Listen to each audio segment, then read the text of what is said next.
Labor migration has become a major economic driver in the country, with remittances reaching billions of dollars from over 10 million Filipinos overseas. But these benefits are overshadowed by problems overseas Filipino workers have to face away from their families. These include political conflicts, maltreatment, and even death in the hands of their own employers. What has been done to address these perennial issues? We put newsmakers on the record. Good evening. I'm Ruth Cabal. And our guests for this episode, President of the Blas Ople Policy Center, Susan Ople, and Chairman of the House Committee on Overseas Workers Affairs, Representative Raymond Democrito Mendoza. Later on, we will also talk to a Filipino overseas worker in Iraq. Good evening to you guys. Good evening. Okay, first question. There's an ongoing mandatory repatriation of Filipinos in Iraq, sabi ni Special Envoy Simato earlier. So far, 1,600 have signified their intention to come home, pero there are more than 4,000 Filipinos in Iraq. Anong assessment niyo so far with what the government is doing now? I think they have to send clearer signals, perhaps some improvement on the communication front, because there has been some confusion. Sa Ople Center, we've been receiving queries from OFWs in Kuwait, in Saudi Arabia. They're asking if kasama ho ba kami sa i-repatriate? Ano ho alert level namin? So maybe some form of reiteration as to what alert level for entails, which countries are affected, what is the plan for relocating them or bringing them home, clearer sharing of information. Kong. Yeah, sharing information is quite important considering that the numbers are changing. In Iraq right now, sinasabi nila na 1,600. But the latest figure, kung meron daw sinasabi ng DOLE, is actually 2,191,000, something like that. So yesterday, we attended the interagency, which is attended by the DND, the NSA, the NICA, and of course, the DF Foreign Affairs. So, sinasabi sa DND na mag-update daw ng contingency plan. So, that's one. So, it's a rapidly developing story. Yeah. So, as of now, on Monday, my committee, the Committee on Overseas Welfare Affairs, will have a hearing just to sit down on what are we going to do with this problem. Ang sinasabi kasi kanina ni Special Envoy or Secretary Simato also na minsan nagbabago daw yung isip nung mga OFW, minsan sasama daw pa uwi, minsan hindi. So kailangan din ma-assess yung situation doon. Right now we have on the line ang isang OFW na nasa Iraq para malaman natin talaga kung anong sitwasyon nila. Is Sofia there? Tawagin natin siyang Sofia. She's a Filipino consultant there. Pero hindi natin babanggitin yung kanyang full name for security reasons. Sofia, good evening. Hello, good evening po, ma'am. Sa inyong lahat dyan. Sofia, asang part ka ng Iraq? Nasa Kurdistan State po ako ngayon. Only 5 minutes na your view. Hindi ka namin masyado Sofia, lapit ka ng palakas lang ng konti yung boses mo, hindi ko masyado maintindihan. Anong sitwasyon dyan sa kinaroroonan mo? Sorry, ma'am.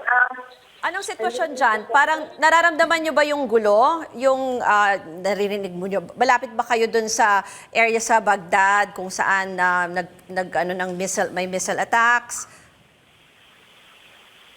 Okay. Currently, I'm here in Irbil, Kurdistan region. So, just 5 minutes from the Irbil International Airport, and just approximately 5 kilometers doon sa isang missile na bumagsak yesterday, sa madaling araw. Irbil, Kurdistan region po. Pero kamusta kayo? Natatakot ba kayo? Anong nararamdaman nyo sa nangyayari dyan ngayon? Kasi baka mamaya baka daw lalo pang lumala yung gulo dito sa pagitan nga ng Amerika at ng Iran at baka magkaroon pa ng mas maraming pag-atake dyan. Okay po. Actually, ma'am, kahapon nung naganap yung pagbaling po, actually, hindi namin alam kung anong gagawin namin. So, it was a very surprise incident. But later, the following few hours yesterday, dito sa Kurdistan region po naman is medyo safer kami as compared to Baghdad, Iraq, and parts of Iraq, you know. And nararamdaman po namin talaga yung tension OFW dito mga Filipinos. Lalo na po na sa Wait, malayo po kami sa... Sofia, hindi ko kasi masyado, pwede ba from the, from doon sa control natin, patawagin na lang natin ulit kay Sofia kasi sayang yung mga kinukwento ni Sofia para mas marinig natin siya ng maayos, ano. Oo, hindi, balikan natin yung ating mga guests sa studio. Yung, parang nangyari na kasi ito dati, di ba, nung may mga pag-atake ng ISIS. Pag ganito ba, yung like, sinasabi mo kanina, nakakatanggap kayo ng tawag, ang instinct ba talaga ng mga, uuwi sila agad or yung ayaw nila kasi iiwan nila yung trabaho. Anong experience yun dun sa mga... Depende rin kasi. Okay. Tama yung sinabi ni Secretary Simato, may mga case-to-case basis yan, no? Domestic workers, normally, yung mga employers nila, either isasama sila kung balak lumikas, or sila yung iniiwan dahil tagabantay ng property. In which case, yung embassy natin, maaring hindi nila alam, ano, na nandun pa pala yung kasambahay. That happened in Syria. May mga naiwan na tagabantay ng property. Meron naman na pinapakiusapan, nilalambing ng employer, yung workers nila, hospitals, for example. I'm sure sa US bases din, sila na nagsasabi, kaya namin kayo i-secure. Huwag nyo lang iwan yung trabaho nyo.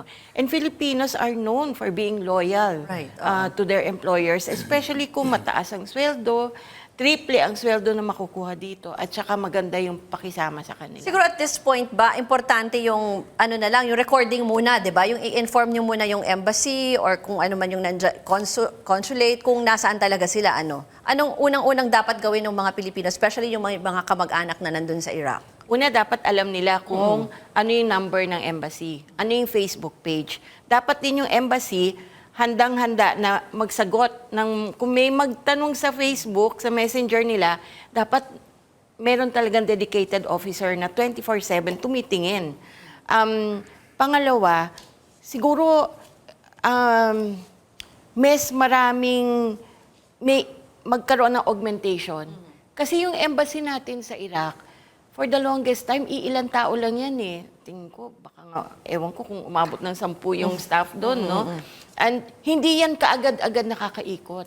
Kasi may mga checkpoints and all that. Ang importante, wag tayo magpanik. Feeling ko Mamaya, kasi... tanungin natin ulit, balikan natin si Sofia para malaman natin yung sitwasyon doon. Ano? We'll be back after a quick break. This is On The Record on CNN Philippines. Ano yung sinasabi?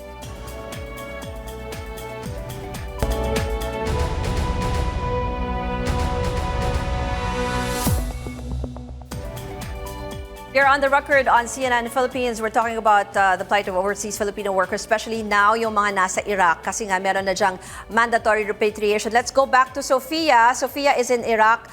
Kanina nakausap na natin siya pero malabo yung linya. Sofia, are you back there?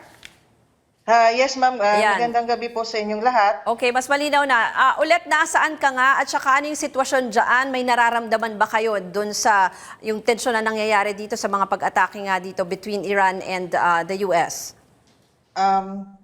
Magandang gabi po sa inyong lahat. Ako po ay currently nasa Erbil, Kurdistan region. I'm just only 5 minutes from Erbil International Airport and approximately 5 to 10 kilometers from the, yung site na binagsakan ng isang missile dito sa Erbil, Kurdistan na malapit sa Iraqi base, which is itong base na to is ginagamit ng mga allied forces sa noong time na nakipaglaban sila laban sa ISIS. So dito currently po medyo humupa konti yung sitwasyon as compared to yesterday kasi nga na-update po yung mga tayo sa sitwasyon through the interview po ni President Trump at saka pero hindi pa rin ho natin masasabi na safe at hindi po tayo magkumpiyansa kasi hindi pa ho normal yung situation sa Baghdad, Iraq. Although dito sa Kurdistan region, which is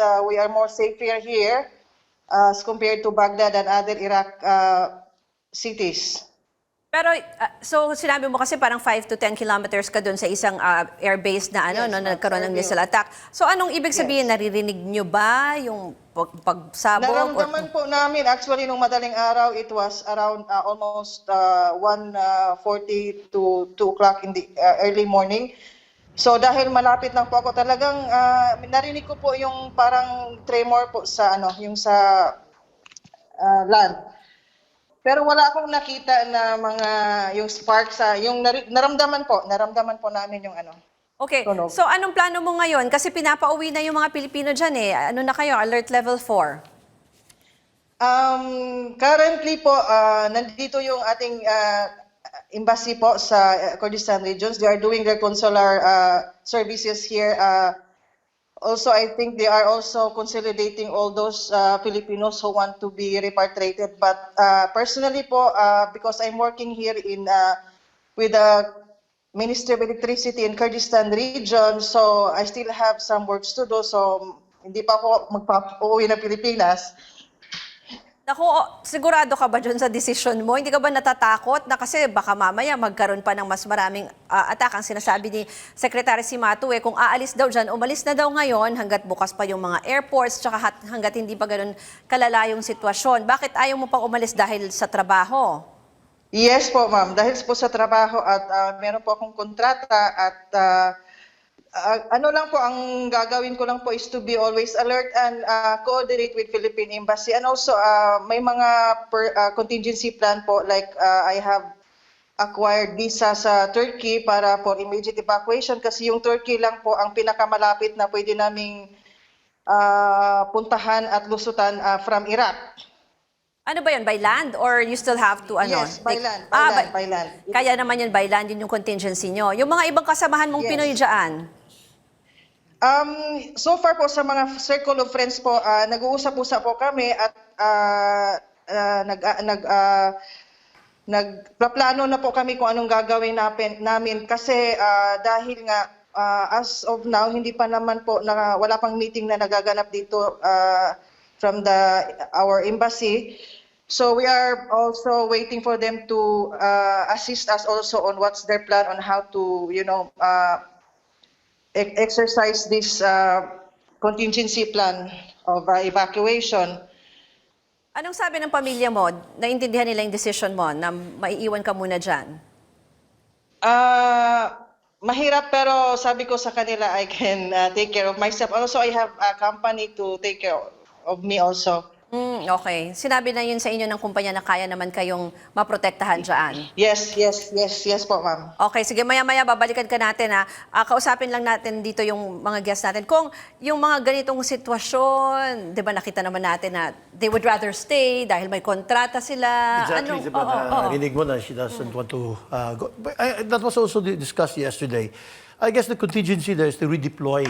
Kung ibalik mo sila dito, so what are we going to do here in the Philippines? That's why umalis sila, walang trabaho. According to the task force yesterday, there are other countries that are opening up. For example, Canada, Russia, China. So it's a government to government. And I hope that with the you have si Mato ba o si Secretary Bello that they really work on that. Kasi if you find it, klaro na, they don't want to come home. So that's a big I think that's a problem. common story. Nangyari na yan sa Syria, nangyayari yan ngayon sa Libya. Kahit may nagsusundo na sa kanila, meron naman talagang gusto ring umuwi. Pero kailangan may negotiations kasi nga may contracts. So Hindi ba yung pwedeng embassy i-ano natin yun? and Oo, hindi ba pwedeng yun na nga, pakialaman yun na because of safety reasons or yun ang perspective natin. Yeah, oo, Iba oo. naman ang perspective ng mga nationals na nandoon na parang, I paid. Sinong kapalit niya? Yung anak ko, paano na? I mean, Yeah. yung mga usual, syempre mga family, din yan, concerns na, lalo na kung domestic worker yung nandoon. job na nire-render. In the case of Sofia, baka yung company is also banking on her. So they are also parang, kumbaga, the emotional ties kasi rin to a company. Parang dito, pag nagustuhan mo yung employer mo, parang ayaw mo naman din basta iwan. Umalis na lang, oo. Lalo na kung may crisis, dun ka pa nga kailangan. So I can understand that. Kaya nga lagi ko sinasabi, Ruth, this won't be an easy fix. It's not, let's also not pretend na pag nagpadala ka doon ng mga ilang sundalo, pagbalik dito, hakot na lahat. Hindi ganun. Hindi ganun kadali mag-decision for them din, no? Oo. Yung mga military staff na Secretary Simato will be useful in mapping out yung mga contingency and all. But in face-to-face negotiations with employers, they would still have to rely on the embassy with the DOLE and DFA staff. Okay, siguro pagbabalik natin, no, pag-usapan natin briefly naman yung kaso doon sa Kuwait ng mga domestic helpers doon. And then long-term plans, 'di ba? Para hindi na rin talaga umalis ang ating mga kababayan at mga ibang bansa. We'll be back after a quick break. This is On the Record on CNN Philippines.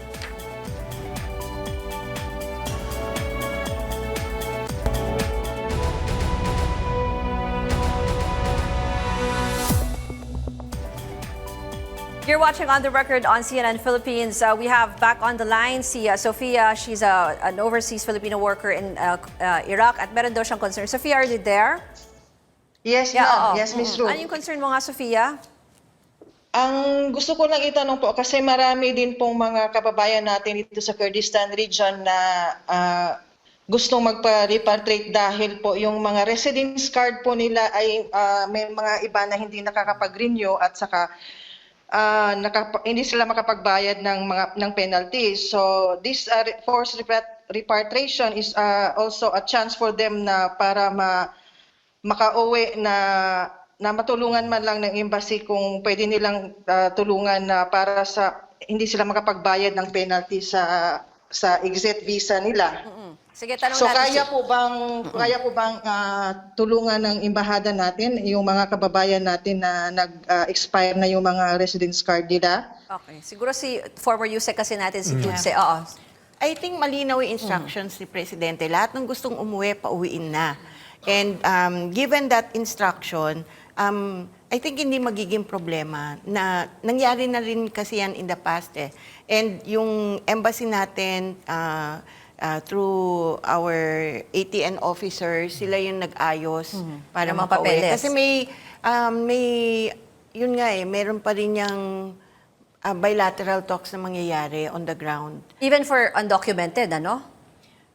Actually, ine-encourage ko nga yung mga Undocumented. undocumented. This is your time. Lumapit na kayo sa embassy. Huwag kayong matakot.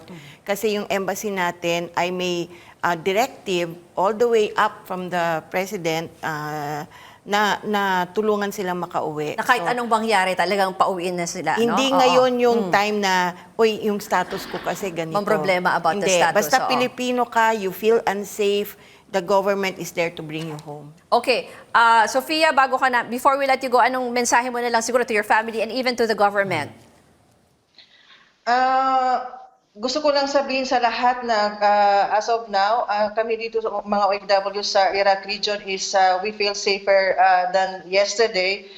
Pero hindi pa rin po kami kumpiyansa sa mga nangyayari at kailangan pong magiging ready po tayo lahat sa kung ano man ang mangyari. At saka dapat po sanang magkaisa tayo at mag-meeting po kung ano yung mga gagawin natin dito sa kung in case may mga susunod na mga pangyayari. Pero sa ngayon po, medyo okay na po kaming, medyo na humupa yung konti yung tension dito sa Kurdistan region. Okay, sige Salamat Sofia. po. Ingat kayo dyan and sana let's expect na magtuloy-tuloy itong paghupa. Okay, back to our guests in the studio. Yung mga ganito, we see yung sitwasyon ni Sofia na yung in danger sila, but kailangan nila mag-sacrifice for their families para kumita sila. When will this stop, yung ganitong sitwasyon? I mean, when can we have our Filipinos back home and stay home? Ano pwedeng gawin? Yung reality is people go where the jobs are.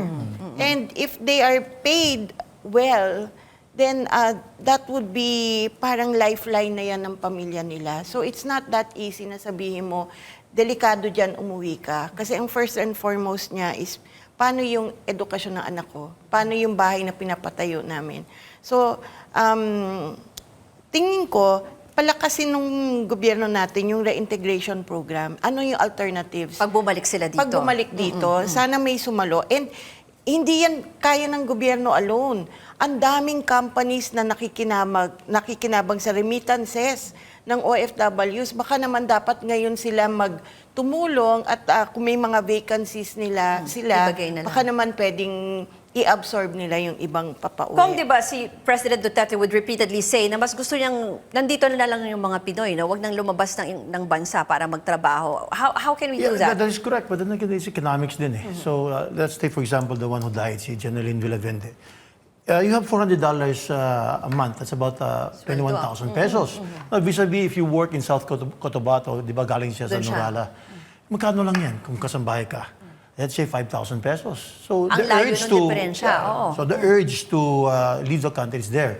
That is why isa din, not only as the chairman of TUCP, but also of the Labor Center, also of the Congress, we are always asking na for wage hikes. So makita mo dyan, it goes back na. So yung wages natin, is it sapat ba? We've been asking for living wages and now, kita mo, these are survival wages na dapat na begin tingin. We have to really look into the wages. Yung nabanggit na natin yung case ni Villavende, what went wrong? Di ba meron tayong MOU na dapat, MOA na dapat mas protektahan Ang MOA was signed sometime in May 2018. 2020 na tayo eh. Ang nangyari lang, na dapat, anong nabanggit nyo, passports. The problem then, di ba, Ms. Lutz, that you can also validate. The passports are confiscated. Tumi yung mga telepono. Cellphone. Then it tells you also that kailangan ng pagkain and then you monitor our OFWs in Kuwait. Unfortunately, yung MOA, because we severed the ties of what happened to Before, Dimafiles. So, walang diplomatic. Then it was restored because of that MOA. Ito na nga ang problema. According to POEA, sometime, now, yung Kuwaiti government does not recognize yung MOA. Kasi kailangan daw, why is it na a standard contract, iba ang Pilipinas? They have Compared to the Nepal, Indonesia, and other countries. Yes. We wanted it na what is stated in the MOA, Dapat kasi nasa dapat ipasok mo sa kontrata. Hindi. Pati yung kasi yung isang naging problema dito kay Jeneline, yung hindi siya makontak eh, no? Kung mas nalaman sana agad. Her cell phone was confiscated yun na nga, in October 9. And the last contact was December 9. Kasi You know that, go ahead. yung employer, ang pinipirmahan, yung kontrata. Hindi naman niya alam yung contents Exactly. ng Yung bilateral agreement labor between the agreement. Philippines and So, oo. yung ultimate accountability tool mo, yung labor contract. Ako sayang, wala na tayong time. Pero mag-iimbestiga ang committee on Monday. Exactly. Oo. So, Isang talagang malaking issue that we have to really find out why na hindi na yung kontrata. okay, we'll continue to monitor this issue. Maraming pong salamat sa ating guests. And that's on the record. Thank you for watching. I'm Ruth Cabal.